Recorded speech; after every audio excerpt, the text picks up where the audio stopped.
कई साल पहले एक पहाड़ी गांव में विक्रम नाम का एक युवक रहता था। वह अपने साहस और दया के लिए पूरे गांव में प्रसिद्ध था। एक दिन गांव के पास स्थित पुराने और वीरान महल में एक अजीब घटना हुई।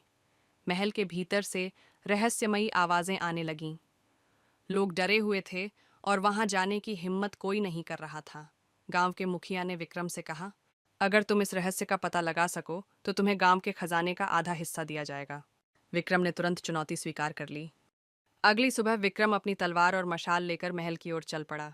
जैसे ही वह महल के पास पहुंचा, ठंडी हवा के झोंके ने उसका स्वागत किया।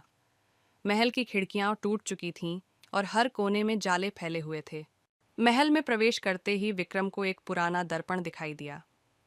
वह दर्पण इतना साफ और चमकदार था कि उसमें हर चीज स्पष्ट दिखाई देती थी। लेकिन जैसे ही विक्रम ने उसमें अपनी परछाई देखी, उसे एक अजीब सी गूंजती हुई आवाज सुनाई दी। कौन हो तुम और यहाँ क्यों आए हो? मैं इस महल का रहस्य जानने आया हूँ। तुम्हारी यह आवाज किसकी है? दर्पण में अचानक एक परछाई उभरी। वह एक बूढ़े आदमी की थी, जिसने गुस्से से कहा, अगर तुम सचमुच साहसी हो तो इस दर्पण के पीछे छिपे दरवाजे को खोलो, लेकिन याद रखना वहां से लौटना आसान नहीं होगा। विक्रम ने दर्पण के पीछे छिपा दरवाजा ढूंढ लिया। उसने मशाल की रोशनी में दरवाजा खोला और भीतर कदम रखा।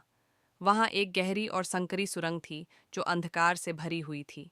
सुरंग में चलते चलते उसे अजीब सी फुसफुसाहटें सुनाई देने लगीं। थोड़ी देर बाद विक्रम एक बड़े कमरे में पहुंचा। कमरे के बीचों बीच एक सोने का बड़ा संदूक रखा था, लेकिन संदूक के चारों ओर लाल रंग की रोशनी फैली हुई थी और पास में एक पत्थर पर लिखा था, जो भी इस संदूक को खोलेगा वह अपनी आत्मा से हाथ धो बैठेगा। विक्रम समझ गया कि यह कोई साधारण संदूक नहीं है, लेकिन तभी उसके कानों में वही रहस्यमयी आवाज गूंजी। अगर तुम इसे नहीं खोलोगे तो गांव के लोग तुम्हें कायर समझेंगे। विक्रम ने तुरंत महसूस किया कि यह आवाज उसे बहकाने की कोशिश कर रही है। उसने अपनी बुद्धिमत्ता का इस्तेमाल किया और संदूक को छुए बिना चारों ओर का निरीक्षण करना शुरू किया। अचानक उसे दीवार पर कुछ चित्र दिखाई दिए।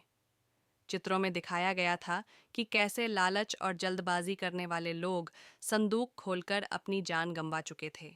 विक्रम ने वहां से निकलने का रास्ता ढूंढने का निश्चय किया। वह ध्यान से पूरे कमरे का निरीक्षण करने लगा। तभी उसकी नज़र छत पर एक छिपे हुए दरवाजे पर पड़ी। उसने अपनी तलवार का उपयोग करके दरवाजा खोला और एक नई सुरंग में प्रवेश किया। सुरंग के अंत में उसे एक साधु मिले। साधु ने मुस्कुराते हुए कहा, विक्रम, तुमने लालच से बचकर अपनी बुद्धिमत्ता का प्रमाण दिया है। यह महल एक परीक्षा थी, जो यह देखने के लिए बनाई गई थी कि कौन ईमानदार और समझदार है। साधु ने विक्रम को एक सोने का सिक्का दिया और कहा, यह तुम्हारी ईमानदारी और साहस का पुरस्कार है। इसे गांव के कल्याण के लिए उपयोग करो। विक्रम गांव लौट आया और साधु की बातों को सबके सामने रखा। उसने सोने का सिक्का गांव के विकास के लिए दान कर दिया। गांव के लोग उसकी बुद्धिमत्ता और निस्वार्थता की प्रशंसा करने लगे। नैतिक शिक्षा: लालच और जल्दबाजी में लिया गया निर्णय हमेशा नुकसान पहुंचाता है। सत्य, साहस और बुद्धिमानी से ही हर समस्या का समाधान मिलता है।